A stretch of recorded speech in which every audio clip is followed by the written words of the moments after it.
안녕하십니까. 청춘들을 위한 행복 프로젝트 절에서 만난 친구들 절친의 원빈입니다. 반갑습니다. 표정들이 환하고 좋네요. 공부할 마음이 된 거죠? 네. 나만? 아니, 표정 정확히 잡혔는지 모르겠는데, 굉장히 뭔가, 로봇 같은 대답이었다고 그럴까요? 네. 좋습니다. 우리가 이제 또 공부를 본격적으로 해야 되는데, 처음부터 너무 본격적으로 하면 좀 그러니까, 작가님이, 네. 이 패널들이 다양하다고 각기 다른 직업과 환경을 가지고 있는 패널들이 이 어떤 생활을 하는지 작가님이 궁금하대요. 20회 만에요? 네. 장 작가님. 하루 생활 패턴이 어떻게 돼요? 하루 생활 패턴이요? 네. 저는 좀 작업하느라고 새벽에 좀 늦게 잠들고 한 점심때쯤 일어나서 점심때 일어난다고요? 오. 이제 제가 지금 디자인 협업하는 일이 있어서 그것도 이제 틈틈이 하고 또 이제 몸 관리도 해야 돼서 이제 취미로 성인 발레를 하고 있습니다. 운동을 하는 거네요, 그러니까? 네. 오. 작업하고 운동하고. 영화버부님. 저의 생활 패턴은요, 요즘은 지금 방학이어가지고 아이들도 학교가 쉬고 하니까 저도 좀 밤에 뭘 많이 하는 편이어가지고. 밤에 뭐래요? 그러니까 뭐 연습도 밤에 하고 네. 악보 암기도 다 밤에 되는 스타일이어가지고 네, 늦게 자고 늦게 일어나는 패턴을 요즘은 유지하고 있고요. 평상시에는 이제 학교 가야 되니까 일찍 일어나서 학교 가고 네, 그렇게 생활하고 있습니다. 이상하게 밤에 패턴이 많네. 혹시 낮에 생활하시는 분 없어요? 학생들은 학교 가니까 낮에 생활하지 않을까요? 그럼 학생 승무법부 예. 생활 패턴이 어떻게 되나요? 저는 근데 앞에 분들과는 좀 다르게 네. 뭐가 다를까요? 저는 약간 아침형 인간으로 살고 있습니다. 예. 끝이에요? 아침에 한 6시 정도 일어나서 예, 헬스장에 갑니다. 헬스장에? 예. 아침부터? 헬스장. 근데 이게 시작한 지는 얼마 안 됐는데 이제 계속 해보려고 네. 원래 또 연시에 또 네. 다들 계획을 세우잖아요. 그래서 헬스장 가서 운동 좀 하고 이제 공부하고 있습니다. 우와. 이야, 저것만 들어도 충격적이네요. 와, 진짜 의외예요. 정말. 6시에 어떻게 일어나죠? 일찍 자면은 또 일찍 아마 우리 작가님들은 6시에 잘 때도 많을 텐데. 그때 바톤 터치하고 딱 일어나는 것 같은데. 확실히 생활 패턴이 좀 다르기는 하네요. 하는 일도 조금 다르고. 보면은 그렇게 생활 패턴이 다르고 하는 일이 다르신 분들이 모여가지고 공통으로 지금 공부를 하고 있잖아요. 근데 생활 패턴과 성향과 이런 것들이 다르면 원하는 건 같을까요, 다를까요? 다를 것 같아요. 원하는 것도 아마 다 다르지 않을까요? 이 천수경 대비주라고 하는 수행이 가지고 있는 공능이라고 하는 게 그런 다양한 근기의 사람들, 다양한 성향의 사람들의 목적을 하나하나 빠짐없이 만족을 시켜주니까 무슨 다란이라고 하는 거냐면 광대원만 다란이라 그러는 거예요. 기억이 새록새록 나요? 네. 네. 기억이 새록새록 나요? 이렇게 공부를 시작을 했어요. 와, 오늘 연결이 엄청 자연스러운데. 자기도 모르게 벌써 공부를 시작을 했어요. 그런데 그렇게 원하는 게 전부 다 다르지만 그 공통 원리는 하나가 있어요. 대비주 수행이 소원 성취를 이루어주는 공통 원리, 죄책감을 줄여주는 공통 원리, 두려움을 줄여주는 공통 원리, 삼매를 증득하게 하고 정토를 구현하게 하는 데는 공통 원리가 하나 있었어요.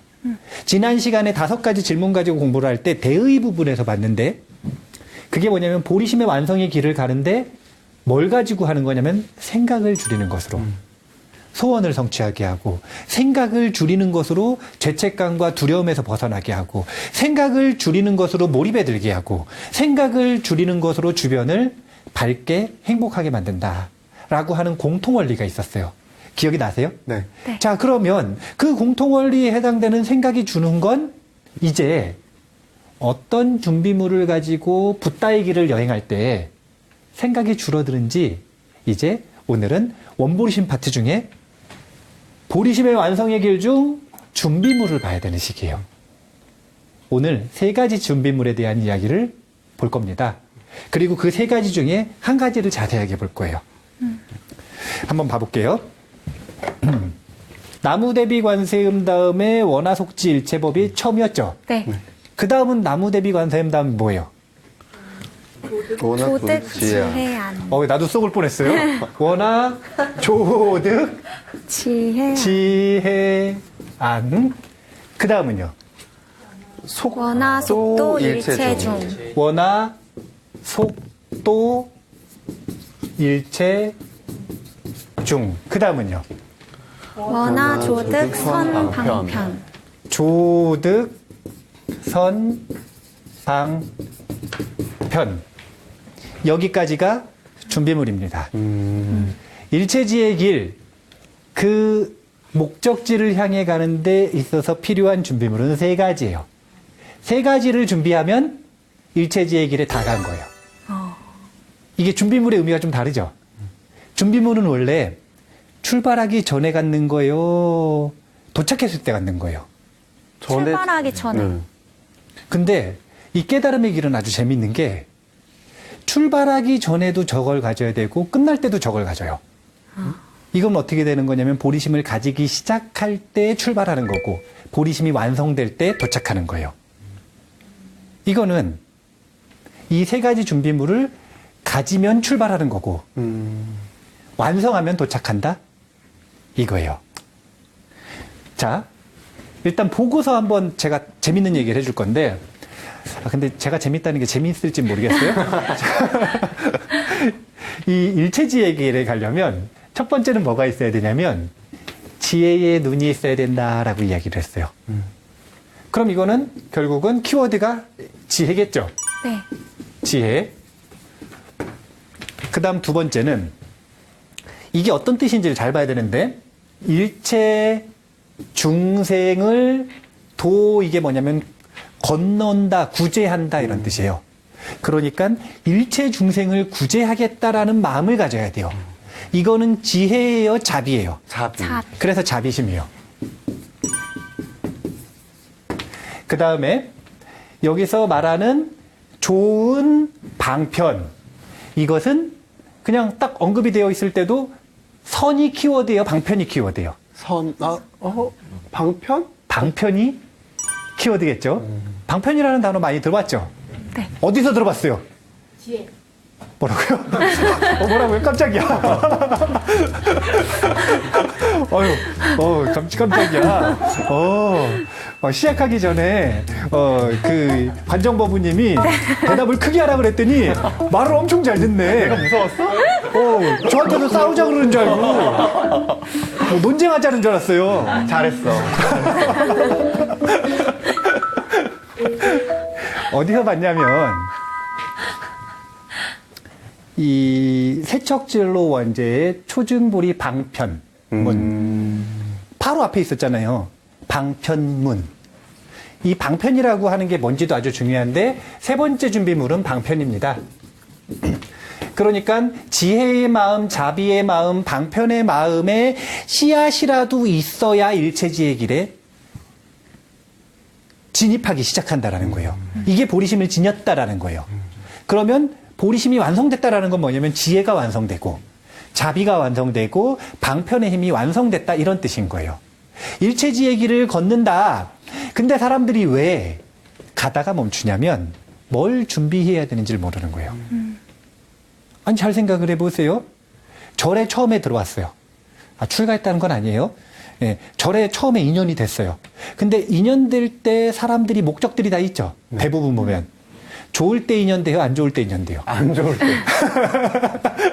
그 얘기는 그 안 좋은 상황을 타파하기 위해서 절에 인연이 많이 되죠. 네. 그러면 그 안 좋은 상황을 타파하는 데서 끝내버리지 보통은 일체지의 길을 가야 된다 이런 걸 알아요, 몰라요? 몰라요. 모르죠. 모르니까 뭐가 준비한지는 당연히 뭐가 준비가 되어야 되는지는 당연히 모르겠죠. 네. 하지만 우리나라 불교는 특징이 뭐냐면 다른 나라 불교는 그렇지가 않은데 우리나라 한국 불교의 특징이 이게 있어요. 그게 뭐냐면 깨달음 지상주의가 있어. 너나 나나 원하는 게 뭐냐고 물어보면 다 깨달음 원한다 그래요. 깨닫지 못하면 마치 잘 못한 것처럼. 근데 인도 불교의 특징, 부처님 당시엔 그렇지는 않았어요. 그래서 그때 당시에 불교가 그대로 옮겨가서 보존되어 있는 저 남방 불교에서는 사실은 제가 불자들은 깨달음을 논하지 않습니다. 불만족을 만족으로 바꾸고 죄책감이 사라지고 두려움이 사라졌을 때 그때 관심을 가지는 게 수행과 깨달음이었어요. 그런 것들이었거든요. 근데 우리나라에선 그렇다 보니까 이 깨달음이라고 하는 걸 논하면서도 그 깨달음의 길인 일체지의 길을 가는데 필요한 준비물은 사실은 명확하게 배우지 못한 거예요. 이거는 명확하게 배워야 되거든요. 깨달음의 길에 갈 때는 3가지 씨앗을 심어서 그걸 키워내야 돼요. 그게 뭐냐면 지혜, 자비, 방편의 마음이다. 이것을 원보리심에서 정확하고 간결하게 보여주고 있는 문장이 이 3문장입니다. 근데 구조는 똑같은 거예요. 어떻게 되는 거냐면 나무대비 관세음 하면 관세음 보살님이 사인했죠. 네. 그러면은 중간에 관정법부님이 저기 원화조득 지혜한 읽어보세요. 원화조득 지혜한. 그럼 관정법부님이 사인한 거예요. 걸려들었다. 그럼 이제 어떻게 되는 거냐면 일체지에 이를 때까지 수행을 멈추지 않겠습니다 하고 이것을 위해서 지혜의 마음을 완성하겠습니다. 이렇게 지금 사인한 게 되는 거다. 아직 이생의 행복 안 됐는데. 괜찮아요. 왜냐하면 지혜의 마음이 뭔지에 대해서 알고 나면 이걸 또 자세하게 배워야 되잖아요. 그러면 이생의 행복과 다르지 않다라는 걸 알게 돼요. 왜냐하면은 자 이게 그런 게 있어요. 어떤 게 있냐면 불교 공부를 할 때는 불교에서 쓰는 단어가 있어요. 근데 세속에 똑같은 단어가 있죠. 네. 이 두 단어의 정의가 같을까요, 다를까요? 그의 대표격인 게 지혜 아닌가? 지혜는 불교에서만 써요, 세상에서 써요? 세상에도 쓰죠. 그러면 세상에서 말하는 지혜와 불교에서 말하는 지혜가 같을까요, 다를까요? 달라요. 다르기 때문에 사실은 육바람이라면 지혜바람일이라 그래요, 반야바람일이라 그래요. 아니 잘 생각해봐. 마하 반야 바람일다 심경에서 반야바람일에 이른다고 하잖아요. 지혜바람일 안 그러잖아요. 마하 지혜 반야 아니 마하 지혜 바람일 이러지 않잖아요. 네. 왜 반야라고 하냐면 반야는 산스크리트 언어를 음역한 거고 음을 그대로 딴 거고 지혜는 뜻을 딴 거거든요. 근데 뜻을 딴 걸 가지고 해보니까 세상에서 쓰는 지혜하고 겹쳐서 사람들이 자꾸 세상에서 쓰는 지혜를 여기다 대입해서 해석을 하려고 그러는 거예요. 근데 그것과 다르니까 차라리 반야라고 해버리자. 다른 걸 보여주기 위해 반야라고 하는 단어를 써버리자 그래서 반야바람일이라 그러는 거예요. 그 얘기는 무슨 얘기냐면 다른 점이 있다는 거예요, 없다는 거예요. 있다. 그래서 지혜가 뭔지를 좀 명확하게 알아야 돼요. 여기서 불교에 입문한 지 제일 오래된 게 누구일까요? 재금버부?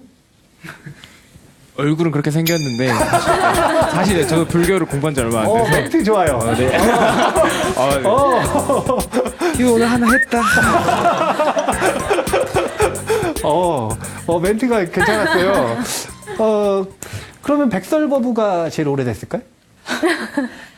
이제 아주 어렸을 때 부모님을 따라서 절에 간 것부터 시작. 그럼 몇 년이에요?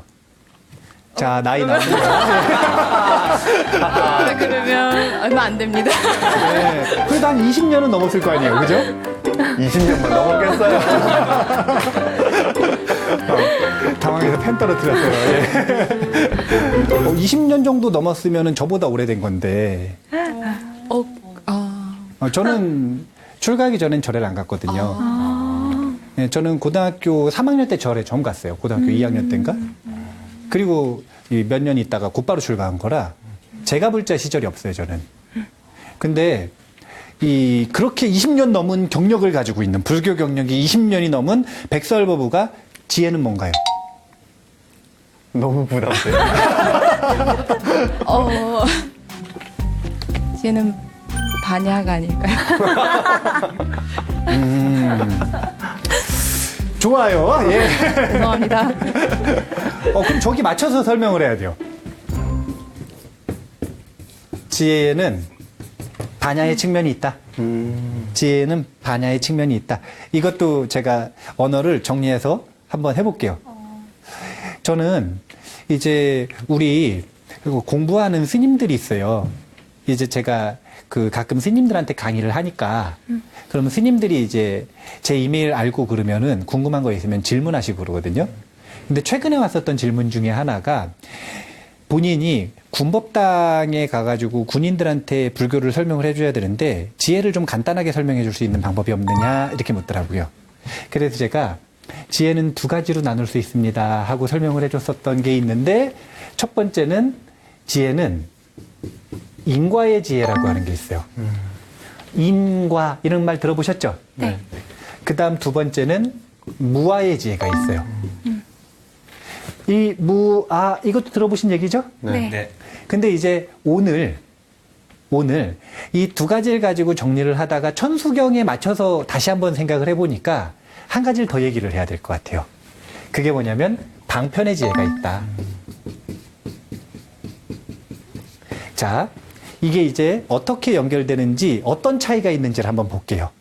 먼저 이 두 가지에 대한 차이를 알아야 돼요. 그게 뭐냐면 옛날 선사들한테 가요. 선사들 만나본 적 있어요? 아니요. 노스님들 중에 선수행 많이 하신 선사들. 선사들한테 가잖아요? 그러면은 예를 들어가지고 관정법부가 네.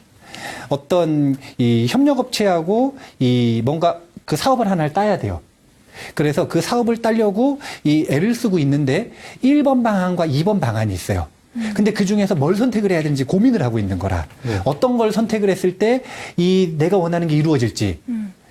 그걸 고민을 하고 있어가지고 선사한테 가가지고 노스님한테 가가지고 질문을 했어요. 스님 제가 어떤 선택을 해야겠습니까? 지혜로운 선택을 해주십시오. 그러면 이 스님이 인과의 지혜가 있는 스님과 무아의 지혜가 강한 스님은 대답이 달라요. 근데 대부분 선사들은 무아의 지혜가 굉장히 강하거든요. 그럼 무아의 지혜가 굉장히 강한 스님은 뭐라고 대답을 할 수 있냐면 꿈 깨라. 뭐죠? 다 하지 말라는 건가요? 아니요. 꿈인 걸 알고 벗어나서 선택하라는 거예요. 왜 지혜로운 선택을 못하냐면 거기에 빠져 있으니까 지혜로운 선택을 못하는 거예요.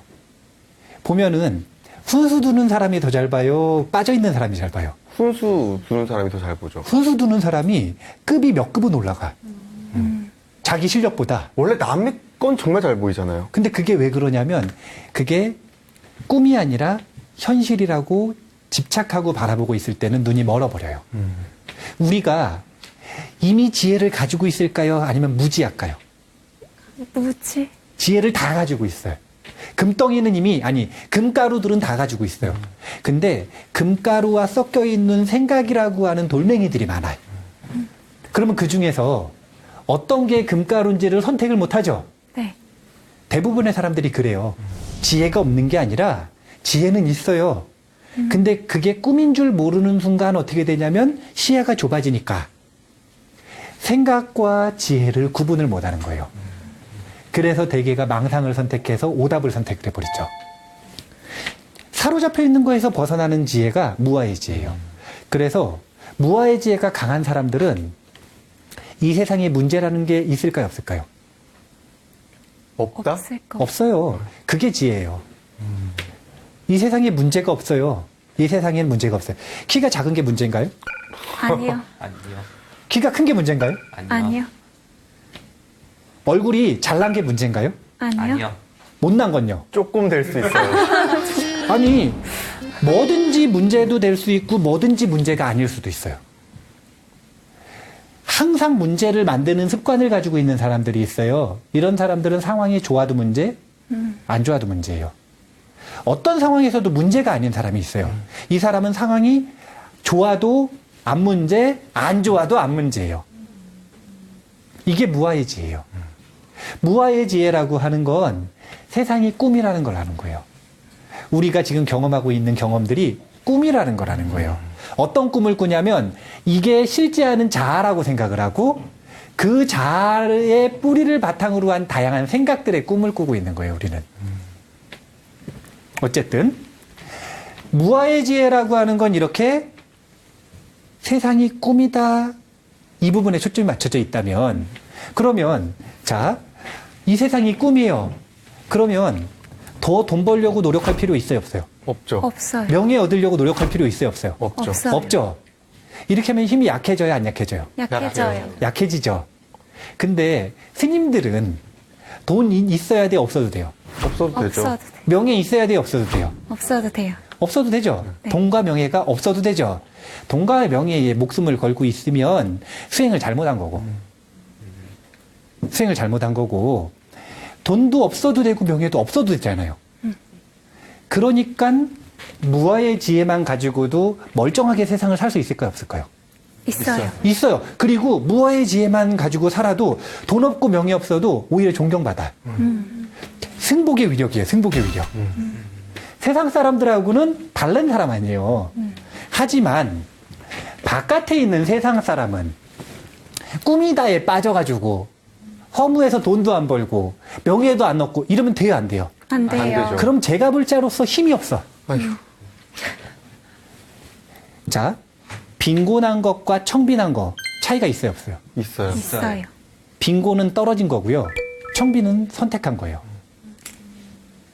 제가불자가 청빈한 건 좋아요. 근데 빈곤에 떨어지면 안 돼요. 그러면 불교의 세력이 굉장히 위축됩니다. 재정적으로 위축되는 것뿐만이 아니라 저기 가면 저렇게 된다 그래서 인원도 줄어요, 인원도. 그래서 불자들이 돈 많이 벌어야 돼요. 명예도 적극적으로 얻어야 돼요. 근데 그러려면 꿈인 걸 알아야 돼요? 아니면 꿈속의 내용을 바꿀 수 있는 지혜가 있어야 돼요? 내용을 바꿔야죠. 이게 인과의 지혜라. 꿈인 건 알아요. 꿈인 건 안단 말이에요. 부처님이 꿈이라 그랬으니까. 부처님이 이 세상을 꿈으로 보라 그랬어요. 근데 거기에서 태도가 두 가지로 나올 수 있다는 거예요. 꿈이니까 허무하다 이럴 수 있어요. 근데 꿈이니까 마음대로 바꾸고 놀아보자. 이럴 수도 있어요, 없어요? 있어요. 꿈이면 가볍게, 진지하지 않게, 얼마든지 자유롭게, 어떻게 바꾸는지만 알면 바꿀 수 있잖아. 꿈속에서 위급한 상황이 딱 도래했을 때 하늘 날고 싶으면 날릴 수 있어요, 없어요? 있죠. 있어요. 그건 꿈이니까 가능한 거잖아요. 근데 현실에서도 그렇게 꿈을 꿈으로 아는 힘이 있으면 날르지는 못하겠으나 그런 자유로운 선택을 통해 현실을 어느 정도 자유롭게 바꿀 수 있다는 거예요. 근데 그때 꼭 필요한 게 무슨 지혜냐면 인과의 지혜라. 인과의 지혜라는 건 무슨 뜻이냐면 어떤 인을 심어야 어떤 과가 나오는지를 아는 거예요. 우리의 최대 관심사가 뭐냐면 이 천수경 이 막바지에 보면은요, 광본 천수경 끝에 보면 석가모니 부처님이 다시 설법 바통을 딱 받으셔가지고 관세음보살님 설법이 끝나고 석가모니 부처님이 마지막에 하는 설법이 뭐였냐면 42수 진언을 한단 말이에요. 관세음보살 42수주 진언을 석가모니 부처님이 이야기를 해주시는데 그 중에 첫 번째 진언이 뭐냐면 여의주수 진언이라. 이게 뭐냐면 돈 많이 벌고 싶은 사람이 하는 진언이에요. 갑자기 귀가 번쩍 뜨이는데 이게 뭐냐면 대부분의 사람들이 제일 원했던 게 뭐냐면 돈 많이 벌고 싶은 거예요. 그러면 이 돈 많이 벌고 싶은 거에 대한 이야기를 한번 해보죠. 자, 무어의 지혜면 돈 벌어도 그만 안 벌어도 그만이죠. 네. 자, 꿈 자다가 꿈 꾸다가 깨버렸어. 그럼 꿈에서 내가 부자였는지 아닌지가 깬 다음에 상관이 있어요, 없어요? 없어요. 이게 무아의 지혜잖아요. 근데 인과의 지혜는 아직 꿈이 안 깼잖아, 근데. 중요한 건 네. 아직 꿈이 안 깼단 말이에요. 못 깬 거든 안 깬 거든 아직 꿈속에 있어요. 그러면 이왕이면 부자가 되면 좋아요, 안 좋아요? 좋죠. 좋아요. 그래서 인과 과를 명확하게 알아야 되는데, 자, 돈을 벌고 싶으면 어떤 씨앗을 심어야 될까요? 돈의 씨앗이요. 돈의 씨앗이 뭐냐면 이름이 제복이죠. 제복. 근데 사람들은 돈을 벌고 싶으면 어떻게 하냐면 열심히 일합니다. 제복을 심는 게 아니라. 제복을 심는 건 일하는 거랑 별개인가요? 네. 설마 보시? 열심히 일하는 사람이 돈을 버는지 제복을 심는 사람이 돈을 버는지는 한번 지켜보면 알아요. 객관적으로 놓고 열심히 일할수록 돈을 많이 벌어요? 아니면 본래 돈 많은 사람이 돈 많이 벌어요? 돈 많은 사람이. 슬프다. 아니, 돈의 씨앗은 열심히 일하는 걸로 벌어지는 게 아니에요. 제복과 가까운 일을 할 때 벌어지는 거예요. 왜 태어나면서부터 돈 많은 사람이 있을까요? 그 사람은 뭐가 많아요? 제복이요. 제복이 많은 거예요. 좋겠다. 근데 그 사람들은 돈이 많으니까 돈 가지고 보시하고 베풀 수 있는 기회가 많아요, 적어요? 많아요. 많죠? 네. 그걸 하는 집안들은 오래 가고요. 하지 못하는 집안들은 제복이 금방 끝나버려요. 이게 오랫동안 장수하는 재벌 집안들 있죠? 네.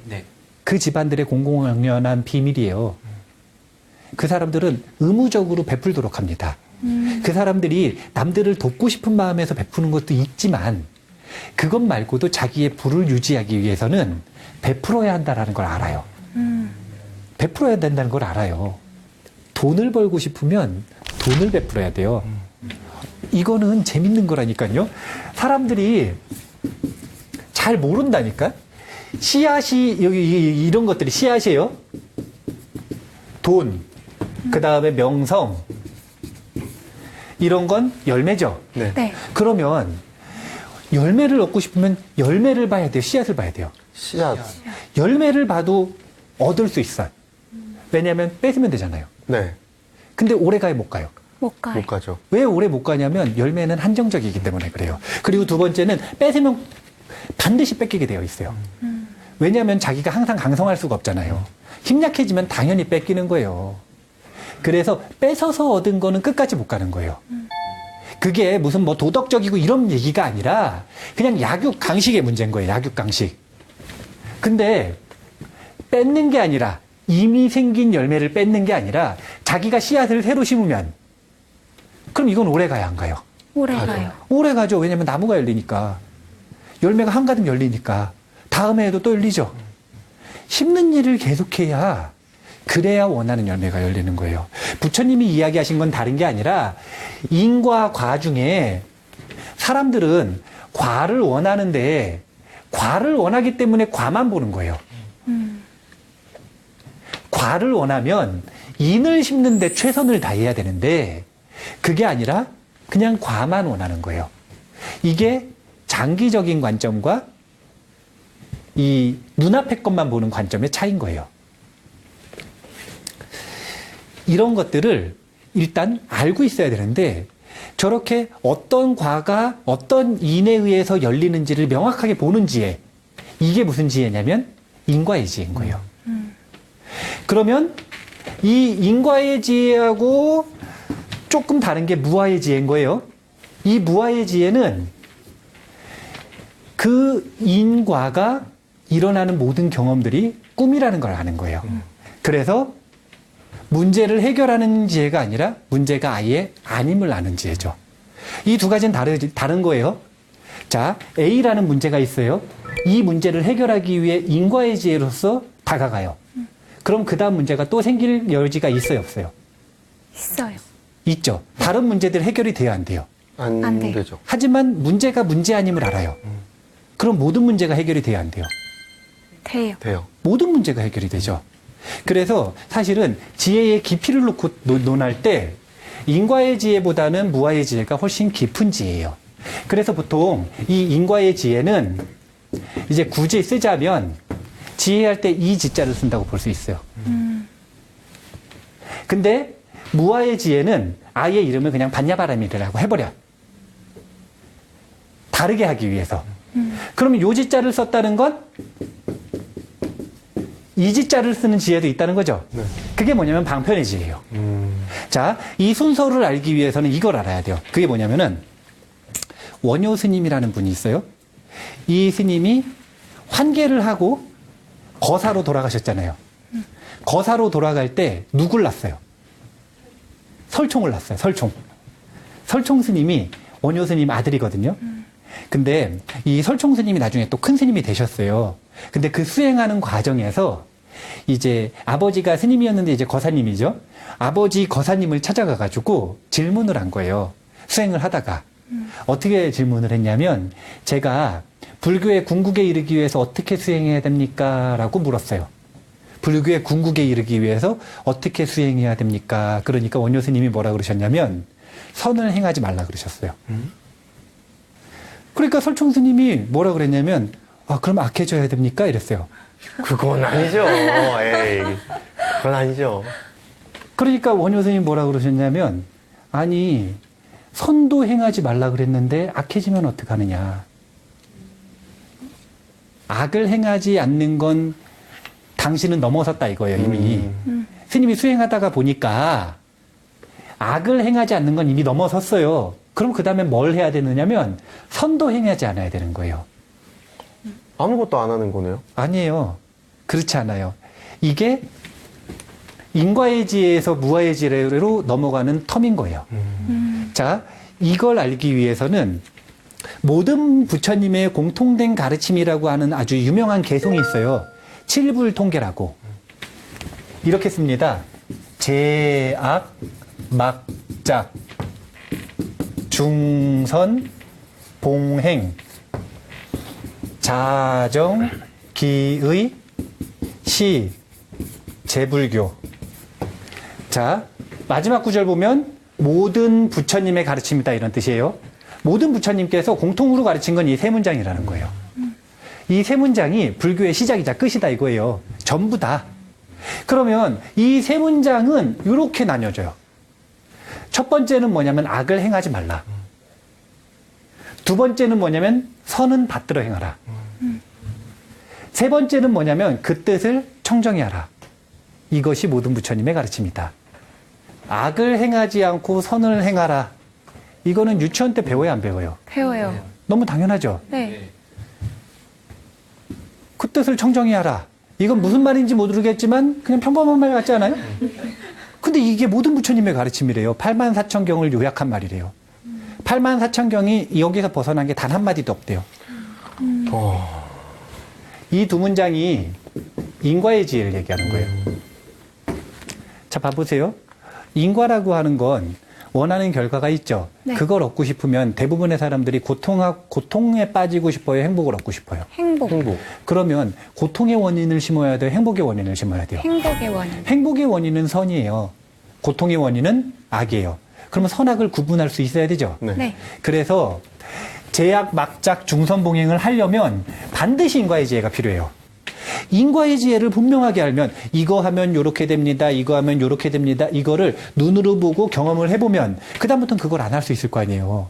근데 그걸 모르는 거예요.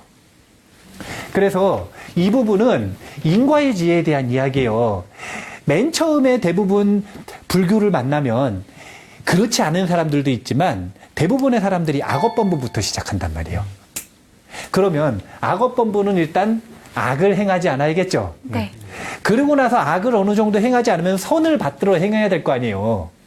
근데 설총 스님은 이 정도는 다 했다 이거예요. 수행한 지 시간이 오래 지났으니까. 그건 무슨 뜻이냐면 선의 흐름이 생겼다. 삶이 그냥 가만히 있어도 선의 흐름이 생겼다 이거예요. 스님들 같은 경우에는 계율을 철저하게 몸에 익히면 이미 선의 흐름이 생긴 겁니다. 악을 행하지 않기 때문에. 그런데 여기서 더 나아가려면 뭘 해야 된다고 하는 거냐면 선도하지 않아야 된다 이건 거예요.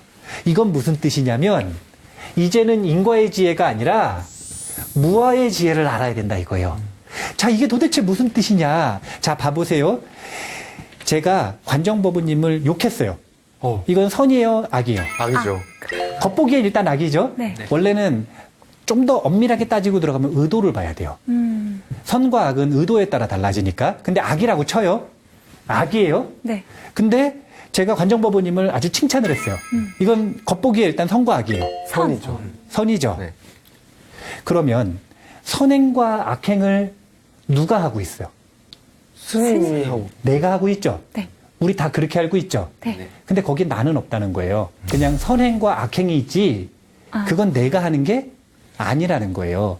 조건이 형성되었을 때, 심지어 그 조건이라고 하는 건 내가 내 마음이라고 여기는 마음 있죠.